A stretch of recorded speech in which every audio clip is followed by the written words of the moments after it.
말씀의 제목은 하나님을 기쁘시게 하는 삶입니다. 우리가 하나님을 기쁘시게 하는 삶이 있습니다. 근데 그것이 얼마나 소중하고 귀한 것인지 오늘 말씀을 통해서 우리가 함께 깨닫는 그런 시간이 되기를 소망합니다. 여러분 데살로니가전서 5장 16절에서 18절까지 말씀 보면은 항상 기뻐하라, 쉬지 말고 기도하라, 범사에 감사하라. 이는 그리스도 예수 안에서 너희를 향하신 하나님의 뜻이니라. 이렇게 기록되어 있죠. 우리가 항상 기뻐하는 것은 그리스도 안에 거하면서 우리에게 향하신 하나님의 뜻이라고 성경은 분명히 말씀하고 있습니다. 우리는 과연 항상 기쁘게 살아가고 있는지 오늘 말씀을 통해서 한번 점검해 보기를 소망합니다. 지난주 금요일이었습니다. 제가 목회도 하고 있지만 또 일도 하고 있습니다. 요즘에는 제가 이제 운전하는 일을 하고 있는데 많이 좀 힘들고 좀 피곤하고 좀 그랬어요. 지난주 금요일이. 그런데 이제 운전을 하고 마지막에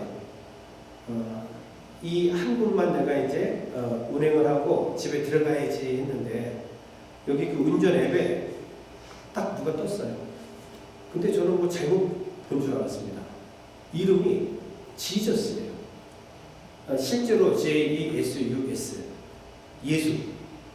저는 혹시 뭐 제시 이래갖고 좀 눈이 좀 안 좋으니까 이렇게 보다가 다시 가까이 이렇게 봤는데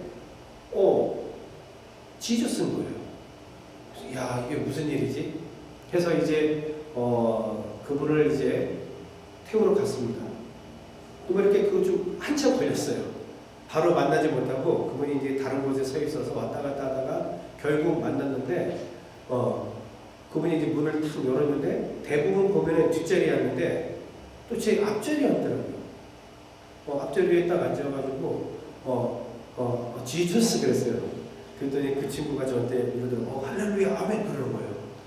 한국 사람 아니고 미국 사람입니다. 미국 사람. 할렐루야 아멘 그러면서 이렇게 딱 앉더라고요. 그래서 본인의 이름은 원래는 지저스가 아니래요. 근데 그렇게 이제 한 거예요. 근데 왠지 기분이 이게 너무 좀 피곤하고 힘들었었는데 지저스를 태운 느낌, 예수님을 태운 느낌이 탁 드는 거예요. 제 마음속에는. 그러면서 갑자기 나도 모를 형용할 수 없는 기쁨이 막 이렇게 넘치더라고요. 그러고 나서 그분을 뭐 몇 분 안 갔어요. 이제 내려드리고 집에 이제 들어오는데 내가 주님을 옆에 모신 거 아닙니까? 그러면서 갑자기 나도 모르게 그냥 기쁜 거예요. 그러면서 막 눈물이 나더라고요.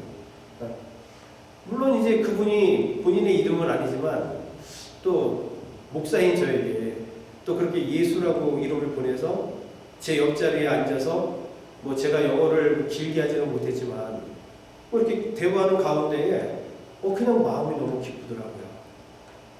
그래서 중간에 너무 그 눈이 따갑고 그다음에 막 눈물이 너무 많이 와가지고 눈물이 나가지고 차를 약간 세우고 제가 진정을 하고 지난주 금요일 날 이렇게 돌아왔습니다. 그래서 생각해봤어요. 내가 정말 나에게 있어서 진정한 기쁨은 무엇일까? 이 예수님을 내 옆에 모셨다. 주님께서 나와 함께 차를 타셨다. 주님께서 우리 교회에 함께 하시고 우리 가정과 함께 하신다. 이것 자체가 형용할 수 없는 그 기쁨이라는 것이죠. 그래서 특별한 어떤 은혜를 경험을 했습니다. 여러분, 우리는 언제 가장 기쁘십니까? 우리 성도님들은 언제 가장 기쁘십니까? 질문을 한번 이렇게도 바꿔볼 수 있을 것 같아요. 나는 무엇을 할 때 가장 기쁜가? 여러분, 무엇 할 때, 그리고 언제 그렇게 기쁘십니까? 무언가 해야 하기 때문에, 무언가 내가 그것을 성취했기 때문에 그것에 대한 어떤 반응으로 기쁨이 오는 것인지, 아니면 그저 그냥 그것만으로도 기뻐할 수 있는지. 여러분, 우리 부모님들은 언제 가장 기쁠까요? 뭐 대부분 그럴 것 같습니다. 자식 때문에 기쁘는 거예요. 자녀가 그냥 우리 가운데 있는 것만으로도 사실은 기쁩니다. 그리고 자녀에게 기쁜 일이 생기면 그게 그냥 기쁜 거예요. 뭐 특별한 뭔가가 우리 자녀가 나가서 엄청나게 부자가 돼서 우리한테 엄청난 것을 해줬기 때문에 기쁜 게 아니라 그저 내 자녀 인이가 감사한 거고 그 자녀가 내게 옆에 있는 것 자체만으로도 감사한 거죠. 그렇다면 자녀들은 언제 또 그렇게 기쁠까요? 우리 자녀들 한번 생각해 보세요. 나는 언제 가장 기쁜가? 언제 기쁜 것 같아요? 무언가 내가 맡았던 프로젝트를 내가 해냈을 때? 물론 그것도 기쁜 일이겠지만 우리는 언제 가장 기쁜가? 그리고 무엇을 하고 있을 때 가장 기쁜가? 여러분, 그러면 우리는 하나님을 하나님 아버지라고 부른단 말이죠. 우리 하나님 아버지께서는 언제 가장 기뻐하실까? 언제 가장 기뻐하실까? 오늘 메시지의 핵심입니다. 그 질문을 오늘 찾아가는 여정이 오늘 메시지입니다. 여러분, 지금 이사야 58장 그 당시 이스라엘 백성들은 위선적인 예배에 빠져 있었습니다. 예배를 드렸어요. 하지만 그 예배가 위선적인 예배였습니다. 외식적인 신앙생활을 하고 있었습니다. 형식적인 신앙생활을 하고 있었습니다. 오늘 본문의 말씀은 하나님께서 그러한 상황 가운데에 그들을 책망하시는 말씀입니다. 예배를 드리고 있는데 그 많은 예배 속에서 그들의 삶은 예배와 일치되지 못하고 있었다. 그 부분에 대해서 오늘 예수님께서 하나님께서 책망하시는 그러한 내용입니다. 특별히 오늘 본문의 말씀을 보면은 이스라엘 백성들의 어떤 형식적인 금식 문제를 이야기를 하고 있단 말이죠. 여러분, 우리가 잘 알고 있는 것처럼 바리새인들은 일주일에 월요일과 목요일은 꼬박 금식을 했습니다. 나라와 민족을 위해서 일주일에 2번을 항상 금식을 했습니다. 그리고 이스라엘 백성들 전체가 7월 10일 대속죄일이 되어지면 누구나 빠짐없이 모두 금식을 했습니다. 자, 그렇다면 금식이라는 것은 무엇일까요? 금식이라는 것은 음식을 안 먹는 것. 우리가 그렇게 이해할 수 있지만 중요한 것은 하나님 앞에서 이 금식은 자발적으로 음식을 끊고, 여러분, 이 음식 먹는 거라고 하는 것은 인간의 욕망 가운데 가장 큰 것이 식욕 아닙니까? 이 식욕을 끊어내고 어떻게 하겠다는 거예요? 그 이상으로 하나님께 집중하겠다라고 하는 개념이 바로 금식 개념인 겁니다. 그래서 우리가 음식을 끊는 거예요. 밥을 안 먹는 것이 중요한 게 아닙니다. 음식을 섭취 안 하는 것이 중요한 게 아니라 그 정도로 내 욕구 가운데에서 가장 큰 이 식욕을 끊어내면서까지도 내가 하나님께 집중하겠다라고 하는 의지를 가지고 있는 것이 금식이라는 것이죠. 그래서 이 금식의 목적은 겸비하여 회개하는 데 있는 겁니다. 하나님의 은혜를 구할 때 때로는 금식합니다. 그리고 나에게 주어진 사명을 잘 감당하기 위해서 우리는 금식을 합니다. 더 큰 믿음을 우리가 필요로 할 때에 하나님께 은혜를 구하기 위해서 우리는 기도하죠. 또 하나님의 능력을 위해서 하나님의 능력을 구해달라고 우리는 때로는 금식합니다. 그래서 결국 금식은 뭐냐면 하나님께 더욱더 집중하겠다라고 하는 의지가 그 안에 있는 겁니다. 하나님께서 기뻐하시는 삶을 우리가 살아가기 위해서 하나님께 더욱더 집중하고자 할 때 우리는 금식한다고 하는 겁니다. 그래서 금식할 때에는 우리는 꼭 동반해야 되는 것이 있다는 거예요. 그것이 뭐냐면은 기도해야 한다는 겁니다. 금식합니다 라고 얘기했을 때는 반드시 금식 기도와 함께 해야 한다는 것이죠. 그리고 이 금식 기도할 때에는 또 죄의 자복이 반드시 있어야 되며 애통하는 마음을 가지고 우리는 금식을 해야 합니다. 그리고 겸손하게 우리는 하나님 앞에서 금식을 해야 하는 것이죠. 여러분 혹시 40일 금식 기도하시는 분 알고 계신 분 계십니까? 40일을 여러분 음식을 먹지 않고 견디는 것은 사실 어찌 보면 목숨을 바쳐서 목숨을 내놓고 하는 그런 어떤 행위일 수 있단 말이죠. 저는 부목사 사역을 할 때 우리 교회 사모님께서 40일 금식 기도를 하셨어요. 네. 진짜 그렇게 하시더라고요. 자, 그런데 이 부분에 대해서 금식하는 분들은 철저하게 겸손해야 되는데 그분은 겸손하신 분이십니다. 그런데 많은 분들이 내가 3일 금식했어, 내가 7일 금식했어, 내가 40일 금식했어, 이것이 어떤 훈장이나 계급장이 될 때가 있다는 것이죠. 그러나 그것은 주님 앞에서 바르지 않는 겁니다. 여러분, 그 당시 이스라엘 백성들 가운데에 금식하는 사람들은 형식적으로 겉으로 드러내기 위해서 금식을 많이 했다는 겁니다. 그리고 사람들에게 내가 금식했다 하는 이 모습, 저 사람 경건한 사람이네, 이 사람 뭔가 우리하고는 다르게 뭔가 좀 있는 사람이네 하면서 드러내기 위한 그런 금식들을 했다는 것입니다. 그러면서 금식은 하고 있는데 세상 속에서 쾌락을 더 즐기고 가난한 자들을 돕는 것이 아니라 멸시하고 자기 욕심을 채우는데 혈안이 되어서 금식한다, 이러한 어떤 행위들을 마구 했었던 것이죠. 그래서 오늘 본문의 말씀을 보면은 우리 하나님께서 그들을 책망하고 있는 모습을 봅니다. 금식이라고 하는 것이 자기 만족이 되어서는 안 됩니다. 여러분, 우리가 성경적인 어떤 삶이 아닌데 그것으로 자기 위로를 삼아서도 절대로 아니 될 것입니다. 이토록 형식적인 금식, 여러분, 하나님께서 기뻐하지 않으십니다. 뿐만 아니라 아무런 능력이 나타날 수가 없겠죠. 자, 그렇다면 우리가 지금 금식에 대한 말씀을 나누었는데 형식적인 신앙생활에 대해서 한번 생각해 보십시다. 형식적인 신앙생활은 능력이 있을까요? 그 형식적인 신앙생활, 외식적인 신앙생활을 하나님께서 기뻐하실까요? 하나님께서는 절대 기뻐하지 않습니다. 이런 형식적인 신앙생활, 외식적인 신앙생활에서는 아무런 능력이 나타나지 않습니다. 결국 사람들에게 보이기 위한 행위가 나타나야 되기 때문에 인본주의적인 신앙생활로 빠질 수밖에 없다는 사실을 우리는 잘 알게 됩니다.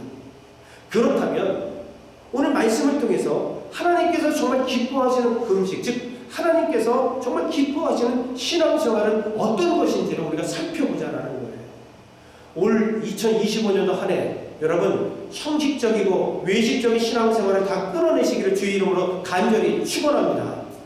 정말 하나님께서 기뻐하시고 하나님께서 원하시는 것이 무엇인지를 오늘 말씀을 통해서 찾아보자는 겁니다. 자, 오늘 본문 6절의 말씀을 한번 같이 읽어봅시다. 시작!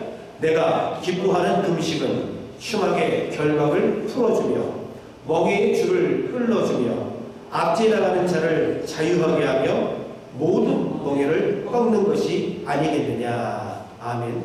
하나님께서 원하시는 금식, 하나님께서 원하시는 신앙생활은 실제로 내가 뭔가 보여주기 위한 행위에 있지 않다는 것을 보게 됩니다. 그런 행위가 아닙니다.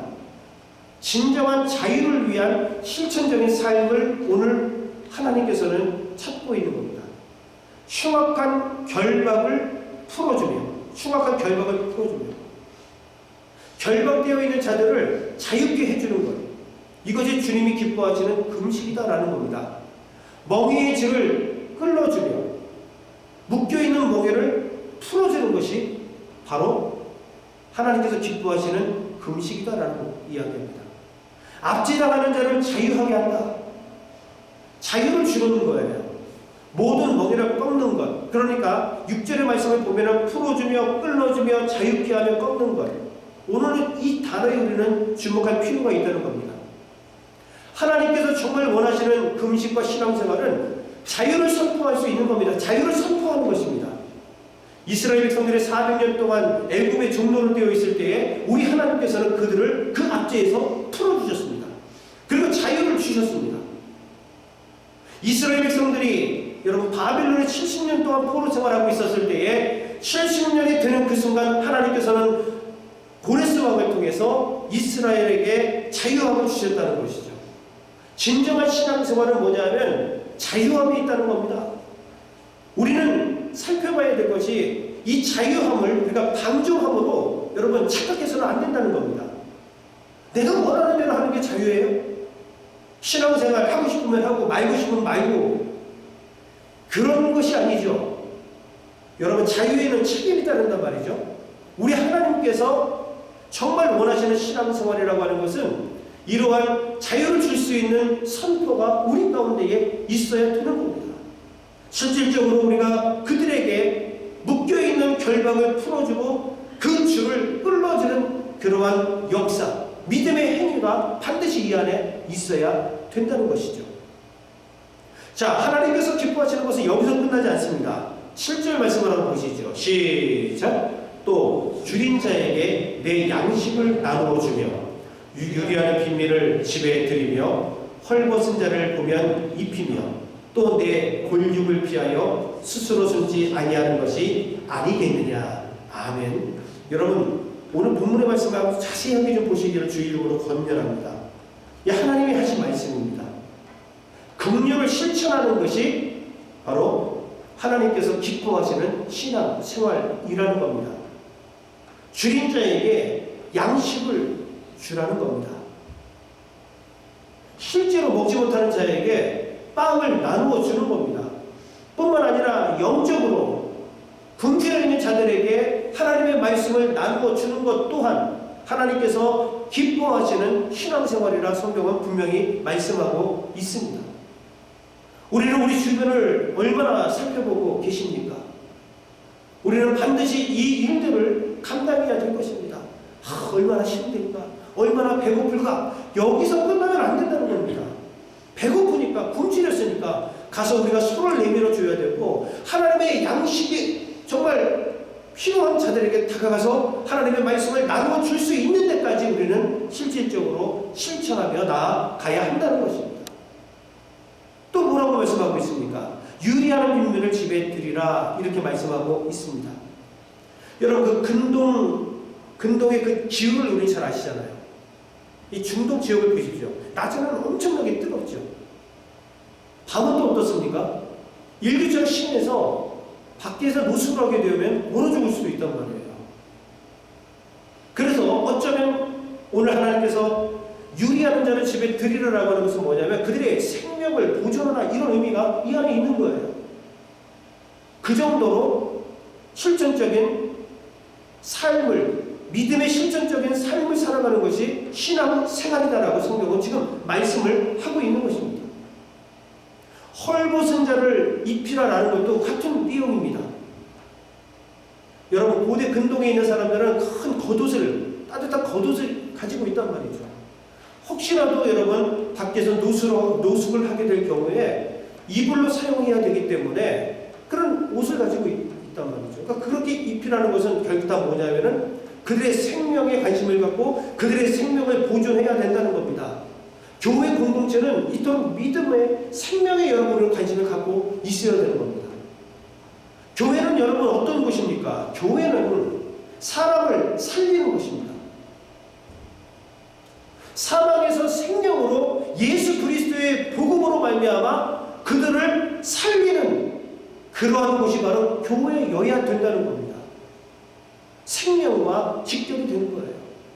이토록 하나님께서는 실질적으로 그 영혼을 살리기 위해서 긍휼을 베푸는 것이 진정한 신앙생활이다라고 오늘 말씀하고 있는 겁니다. 그래서 하나님께서 기뻐하시는 삶은 믿음이 있는 삶, 행함이 있는 믿음이 있는 삶, 실질적으로 사랑을 베푸는 삶, 이것이 바로 진정한 신앙생활이라 주님께서 오늘 말씀하고 있는 것입니다. 자, 야고보서 2장 17절에는 뭐라고 이야기합니까? 시작. 이와 같이 행함이 없는 믿음은 그 자체가 죽은 것이다. 행함이 없는 믿음은 죽은 겁니다. 죽어가는 영혼을 바라보고 여러분 우리가 손 내밀지 않는 것은 아무리 우리가 입술로 그렇게 고백을 한다 그래도 의미 없다는 겁니다. 행함이 있는 믿음이 중요하다는 거죠. 야고보서 2장 26절에도 또 강조합니다. 시작. 영혼 없는 몸이 죽은 것 같이 행함이 없는 믿음은 죽은 것입니다. 여러분, AI가 아무리 똑똑해도 영혼이 없는데, 요즘에 뭐 한간에 그런 게 있더라고요. 뭐 AI가 설교를 하는 겁니다. 그러면 세상에 있는 모든 언어들을 다 섭렵하기 때문에 얼마나 아름답고 멋진 어떤 설교가 여러분 나오겠습니까? 그렇지 않겠어요? 그러나 문제가 있다는 것이죠. 어떤 문제가 있는 거예요? 영혼이 없단 말이에요. 영혼이 없어요. 영혼이 없는데 아무리 여러분 AI가 설교하는 그 설교 내용을 우리가 들어도 그 안에는 영혼이 없기 때문에 생명을 얻을 수가 없는 것입니다. 이토록 행함이 없는 믿음은 죽은 것이다. 얼마나 어마무시한 그러한 말씀입니까? 하나님께서 진정 원하시는 신앙생활, 행함이 있는 믿음으로 우리는 모든 행복 가운데 걸어가셔야 합니다. 오늘 그것을 우리 주님께서 말씀하고 있는 겁니다. 여러분 보십시오. 하나님을 기쁘시게 하는 삶, 그것은 하나님께서 원하시는 신앙생활인데 이게 얼마나 멋진 결과를 내시는지 오늘 말씀해 보시면 여러분 깜짝 놀랄 거예요. 그래서 우리는 다시 힘을 내어서 하나님을 기쁘시게 하는 삶을 살아갈 수밖에 없음을 오늘도 깨닫게 됩니다. 자, 8절 말씀을 한번 보도록 하겠습니다. 같이 한번 읽습니다. 시작. 그리하면 내 빛이 새벽같이 비칠 것이며 내 치유가 급속할 것이며 내 공의가 내 앞에 행하고 여호와의 영광이 내 뒤에 호위하리니. 아멘. 여러분, 하나님을 기쁘시게 하는 삶, 하나님이 원하시는 믿음의 행보를 행하는 우리의 신앙생활은 엄청난 결과를 가져온다는 겁니다.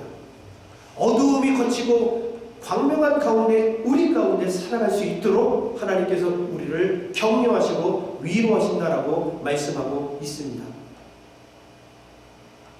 우리가 주님이 원하시는 하나님의 기쁘시게 하는 삶을 살게 되어지면 호련히 하나님의 큰 권능이 내 삶을 지배할 뿐만 아니라 그 삶이 나를 이끌어 인도해 가신다라고 성경은 분명히 말씀하고 있는 겁니다. 우리 하나님을 기쁘시게 하는 삶, 뭔가 특별한 게 아닙니다, 여러분. 우리가 헌금을 많이 해야지, 아니면 무언가 모든 삶을 다 제쳐두고 우리가 그저 모여서 매일 기도만 하고 뭐 그런 것을 하나님이 원하시는 것이 아니라는 거예요.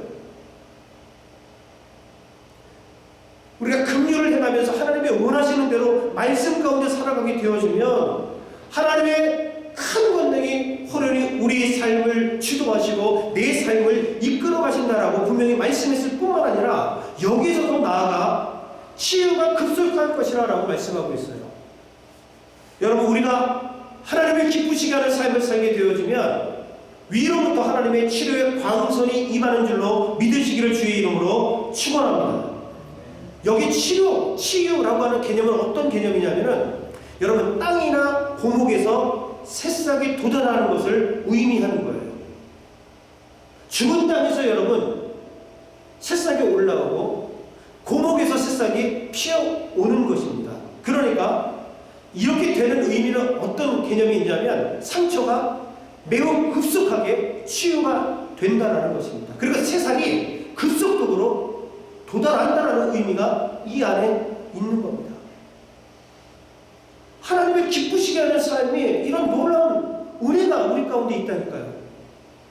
근데 우리는 여전히 하나님을 기쁘시게 하는 삶보다는 내 자신을 기쁘게 하거나 사람을 기쁘게 하기 위하여, 사람에게 보이기 위하여 오늘 바리새인들처럼 우리는 드러나는 어떤 그런 신앙생활, 그러나 이것은 결국 다 드러나게 되지 않습니까? 왜요? 우리 하나님께서는 중심을 보시기 때문에 그렇습니다.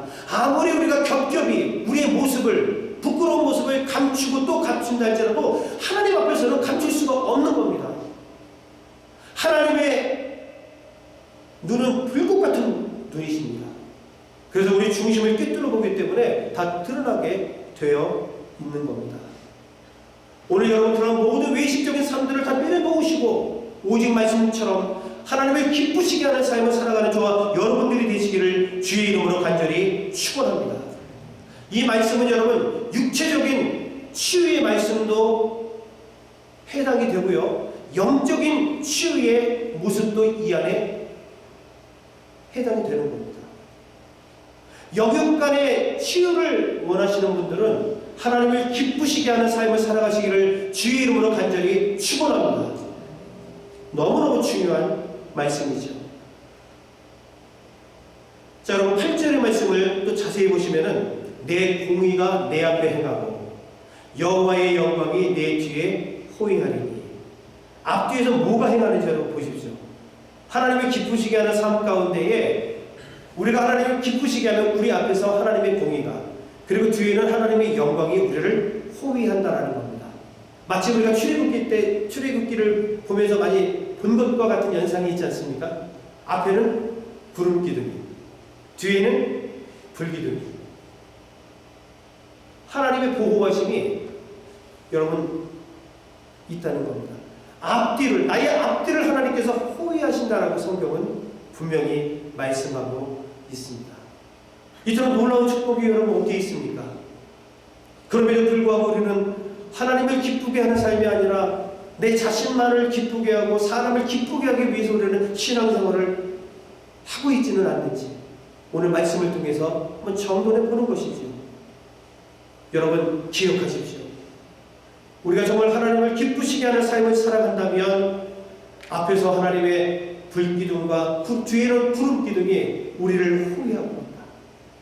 그럼 우리가 두려워할 게 무엇이 있습니까? 염려하고 걱정할 것이 여러분 무엇이 있겠냐고요.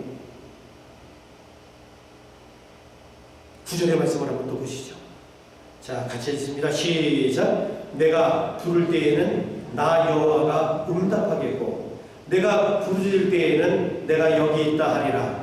만일 내가 너희 중에서 멍에와 손가락질과 허망한 말을 제하여 버리고. 아멘. 여러분 하나님을 기쁘게 하는 삶을 살게 되어지면 내가 부를 때 나 여호와가 응답하겠다. 내가 부르짖을 때 내가 여기 있다 이렇게 말씀하십니다. 하나님! 이렇게 불렀는데 울리는 꽹과리로 끝나는 게 아니죠. 울리는 메아리로 여러분 멈추는 게 아닙니다. 하나님! 하고 부르면은 왜 믿냐나? 대답을 해주신다는 것이죠. 여러분 정말 우리가 대화 속에서도 그런 거 있잖아요. 내가 질문을 하고 내가 이름을 불렀는데 아무런 대꾸 없으면 얼마나 답답합니까? 나중에 열받잖아요. 그렇지만 오늘 우리 하나님께서는 내가 부를 때 내가 응답할게. 내가 부르짖을 때 내가 여기 있다. 내가 말할게. 이만큼 놀라운 축복과 사랑이 어디에 있느냐라는 거예요. 이 말은 무슨 말입니까? 우리의 기도를 하나님께서 응답해 주시겠다고 말씀을 근거로 오늘도 여러분 약속해 주신 거라는 거죠. 놀랍지 않습니까? 하나님을 기쁘시게 하는 삶이 이토록 여러분 너무나도 소중하고 너무나도 귀하다는 사실을 여기서 깨닫게 됩니다. 이제 결론적으로 여러분 들어가겠습니다. 11절 말씀을 한번 보시죠. 여러분 잘 보세요. 같이 읽습니다. 시작. 여호와가 너를 항상 인도하여 메마른 곳에서도 내 영혼을 만족하게 하며 내 뼈를 견고하게 하리니 너는 물된 동산 같겠고 물이 끊어지지 아니하는 샘 같을 것이라. 아멘. 하나님을 기쁘시게 하는 성도에게 우리 하나님의 인도하심이 항상 있게 될 줄로 믿습니다. 여러분 이건 놀라운 축복입니다. 항상 너를 인도하겠다라고 하는 것은 임마누엘의 축복이잖아요. 하나님 우리와 함께한다라는 임마누엘의 축복이 우리 가운데 있다는 겁니다. 하나님이 나를 항상 인도한다. 어쩌다 한 번이 아닙니다. 일주일에 한 두 번 아닙니다. 항상 하나님께서 우리를 인도해 주신다라고 말씀하고 있습니다. 어떻게 인도하십니까? 구름기둥과 불기둥으로 내 앞과 내 뒤를 호위하시면서 하나님께서 우리를 보호해 주신다. 인도해 주신다. 이렇게 약속하고 있습니다. 메마른 곳에서도 내 영혼을 만족하게 한다. 여러분 메마른 곳에서 무언가 먹을 것을 구할 수 있겠습니까? 없단 말이죠. 그런데 이 메마른 곳에서 내 영혼을 만족해 하신다는 겁니다. 그러니까 이것은 무슨 의미냐면 우리의 삶 가운데 기쁨도 없고 소망도 전혀 보이지 않는 상황 속에서도 우리 하나님께서 독수리가 날개치며 올라감같이 우리 영혼에 만족을 주신다라고 엄청난 약속을 우리에게 주신 것입니다. 이보다 더 귀한 하나님의 약속이 여러분 어디에 있습니까? 지금 우리 삶이 여러분 메마른 광야 같지 않습니까? 너무 척박한 나의 삶을 살아가고 있지 않습니까? 늘 상처와 눈물뿐인 상황 가운데에 우리가 바라보는 이 세상도 사실은 정말 안타깝기만 한 이 세상을 우리가 살아가고 있지 않습니까? 그런데 그럼에도 불구하고 우리가 그 속에서 여호와 하나님을 기쁘게, 우리 하나님을 즐겁게 우리가 살아가게 된다면은 독수리가 날개치며 하나님의 은혜를, 촉촉한 단비를 그 메마른 땅에 부어주시마 오늘 하나님께서 그렇게 약속해 주신 것이죠. 그리고 여러분 보십시오. 내 뼈를 견고하게 하겠다. 삶의 기반을 든든하게 하겠다. 어떤 상황 속에서도 흔들림 없이 견고하게 믿음을 잡아줄게. 이런 하나님의 약속이 오늘 우리에게 주어진 것입니다. 물이 풍부한 동산은 여러분 어떻습니까? 풀과 나무가 풍성하잖아요. 풀이 푸르고 나무가 정말 시절을 쫓아 과실을 맺는 것이 물이 풍부한 동산의 모습입니다. 이렇게 하나님께서 영혼의 생수를 공급해 주겠다라는 것입니다. 우리 영혼이 푸를 수밖에 없고 시절을 쫓아 열매를 맺을 수밖에 없음을 우리 성경은 우리에게 약속하고 있는 겁니다. 그래서 보십시오. 물이 끊어지지 아니하는 샘이 되겠다. 하나님의 공급이 끊어지지 않습니다. 하나님의 은혜가 끊어지지 않습니다. 항상 하나님의 은혜와 하나님의 동행하심이 우리 가운데 끊어지지 않고 지속이 된다. 이만큼 축복이 어디 있느냐라는 겁니다. 이 말씀을 제가 준비하면서 정말 여러분 저는 감당할 수가 없었어요. 이런 놀라운 축복이 있는데 과연 나는 하나님을 기쁘게 하는 삶을 살아가고 있는가? 겉은 그럴싸하게 포장된 목사로 서 있는데 실질적인 내 삶 가운데에서는 나를 위해서 그저 살아가고 있는 것은 아닌가?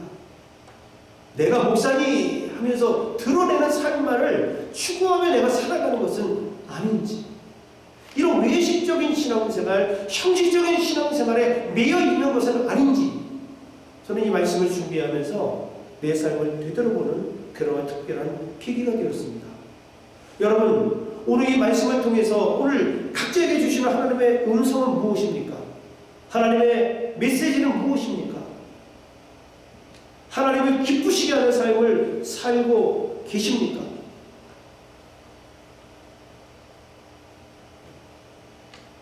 그저 자녀들이 내 눈에 있는 것만으로도 부모는 기쁘잖아요. 우리 자녀가 내 옆에 있는 것만 바라보아도 우리는 기쁘잖아요. 그게 부모의 마음이라면 우리가 주님을 떠나지 않고 그저 우리가 주님 곁에 있는 것만으로도 우리 하나님 아버지의 마음을 기쁘게 할 수 있다는, 이 얼마나 행복한 일입니까? 오늘 주신 말씀을 통해서 한 주간 여러분 결단하십시오. 그저 내가 여러분 큰 것을 무언가 여러분 계획하지 마시고요. 내가 그냥 하나님 곁에 있겠다. 잔잔하게 하나님과 교제하겠다. 이것만으로도 하나님의 놀라운 은혜와 축복이 우리 가운데 있게 될 줄로 믿습니다.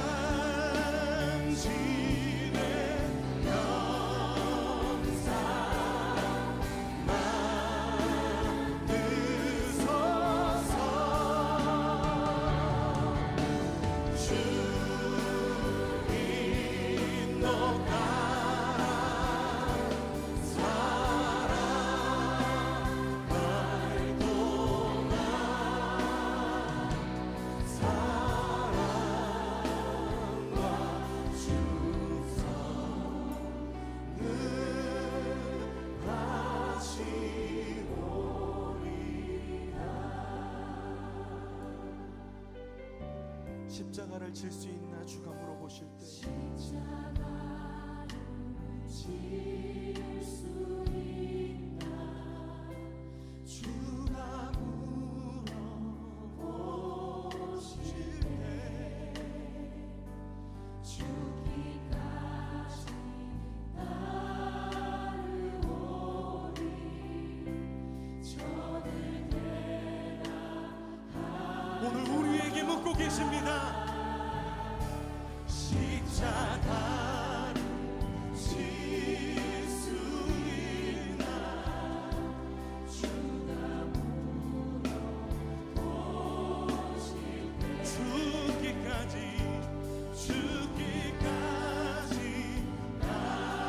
따르오리 저들 대라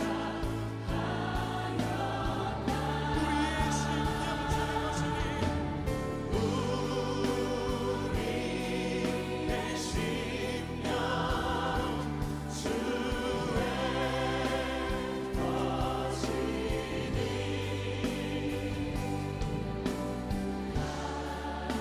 당신의 영상 만드소서 주님 또 나랑 살아갈 동안 사랑과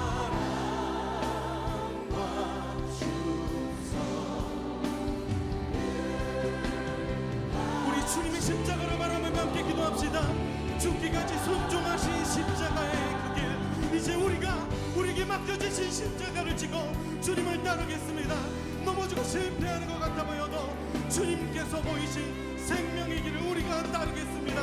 우리 함께 결단하며 기도합시다. 주여 하나님, 우리를 위하여 택하신 주님의 방법, 우리를 위하여 택하신 주님의 길, 우리를 위하여 택하신 주님의 길, 놀라우신 그 십자가의 길, 우리가 따르는 것이 세상의 길이 아니라 아버지가 주신 그 길, 이 말씀을 따라 죽음까지도 두려워하지 않으시고 그 뜻을 이루시며 그 길을 가신 아버지의 뜻을, 예수 그리스도의 그 십자가의 길을, 그 놀라운 길을 우리가 따라가길 원합니다. 이 땅 가운데 십자가의 은혜를 입은 우리가, 그 십자가의 은혜로 부르심받은 우리가, 하나님 그 은혜로 제자로 부르심받은 우리가 그것으로 우리의 삶을 고백하고 그것으로 우리의 삶을 증명하며 그것으로 하나님께 영광을 돌리며 하나님 그렇게 살아갈 때 하나님의 역사가, 하나님의 영광이 우리를 통하여 이루어지는 것을, 이 땅의 행복하심을 우리가 보게 하여 주시옵소서.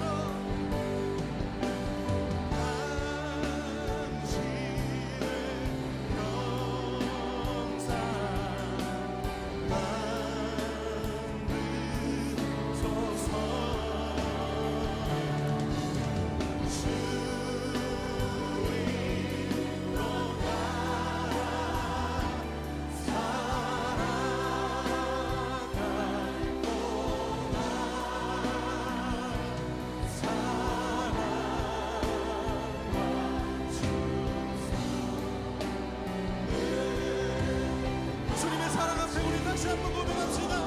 우리의 심령 주의 것이니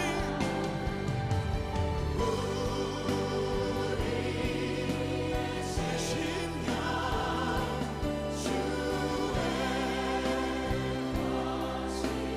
아멘. 당신의 영상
사랑과 은혜 앞에 우리 충성을 다하여 주님 앞에 나아가길 바랍니다. 우리가 주님 앞에 우리의 삶을 맡겨드리길 바랍니다. 하나님, 우리가 주님의 걸어가신 그 십자가의 길을 따르길 바랍니다. 주님, 우리의 삶을 인도하여 주시옵소서. 하나님, 우리의 삶을 통하여 주님 영광 받아 주시옵소서.